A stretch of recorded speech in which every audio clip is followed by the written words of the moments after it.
Hey everyone, it's Karen, and on this episode, I'm going to be explaining anxiety management.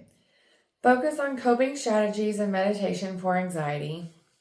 Anxiety management can be approached through various coping strategies and meditation, such as grounding exercise like 5-4-3-2-1, mindfulness meditation, focus on breathing or body scanning, physical activity like aerobic exercise or yoga, and techniques like deep breathing and processive relaxation. So, these methods help you ground yourself in the present, calm your nervous system, and shift your focus away from your anxious thoughts.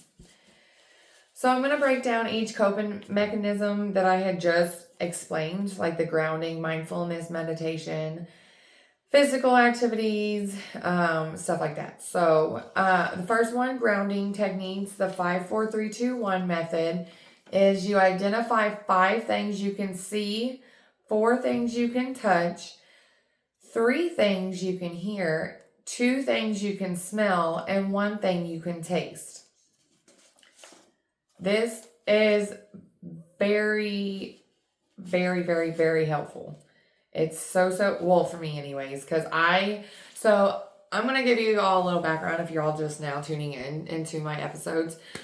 I had a really bad childhood. I was abused by my dad. It was just me and my mom and dad. So I've had a lot of anxiety and depression and a lot of mental illnesses. So I have dealt with this for going on now 29 years. Well, I guess I'm not really still dealing with it, but not as bad. I'm able to cope now, I guess. So, but yeah, I use the 5-4-3-2-1 method and it really works. I'm serious. So if it works for me, I say if it works for me, it can work for you. Because I have a really messed up brain, thoughts. And then the next one is 3-3-3 rule. Name 3 things you see, 3 things you hear, and move 3 parts of your body. I've never heard of that one, so that I might have to try next time I have an anxiety attack. Cause, and then the next grounding also. I'm gonna go completely off topic. So I ground, like actually ground on the earth, barefoot, or you can get grounding mats. I can drop that link down below on where I got my grounding mats and stuff. It's amazing. I love it. I got it when I got hurt and had to have surgery and stuff last year. So I've noticed a big change. It helps with your mentality. It helps with pain, because that's why I got it, was a lot of pain that I was having from my injury. So, but yeah, that's another way to actually ground. And then physical activity is aerobics, exercise. Activities like running, cycling, or swimming can release endorphins and reduce stress. Yoga combines physical movement, breathing, and meditation to reduce stress. I did yoga in my associate's degree. We had to do some type of gym thing. It was either go to the gym in our local city or take an online course. I was like, I'm getting a free membership. But what sucks was you could only like go so many times. They would only allow you so many hours over. It's really sucked. But I mean, I worked myself. I lost 20 pounds in the first month, I think. I was doing good. I really miss going to the gym. But the next way is your lifestyle adjustment. Regular breaks using techniques like the Pomodoro technique to take short breaks to avoid burnout. So I don't know what that is. But for me, I go to the woods a lot for my burnouts. It's quiet and there's nobody around. That's what I like. And then balance your diet, limit caffeine and sugar, and eat foods rich in omega-3 fatty acids and B vitamins. Another good tip for sure, because I had to do that. And I actually am having to take B vitamins complex for my problem last year.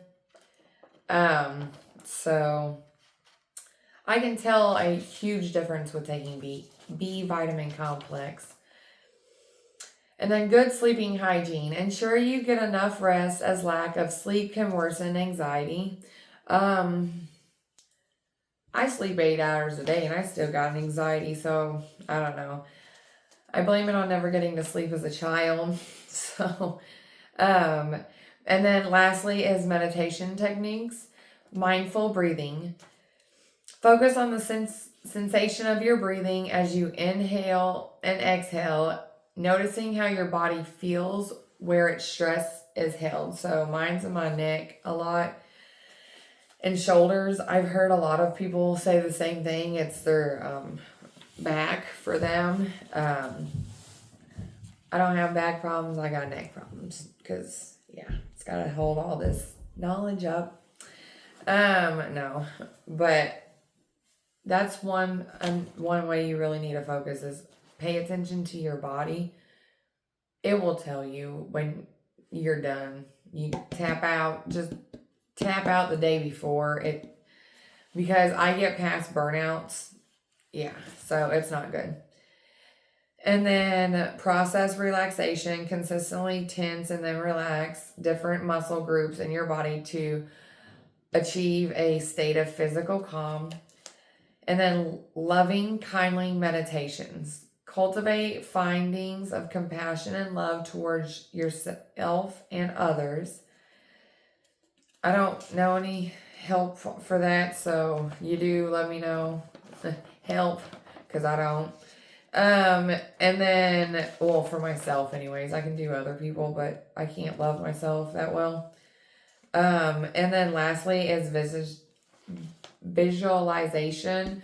Create a calming mental image of a peaceful place to help you relax. So for me, that doesn't work because I get annoyed and I can't go. But it may work for other people. Again, I just pop that in there real quick.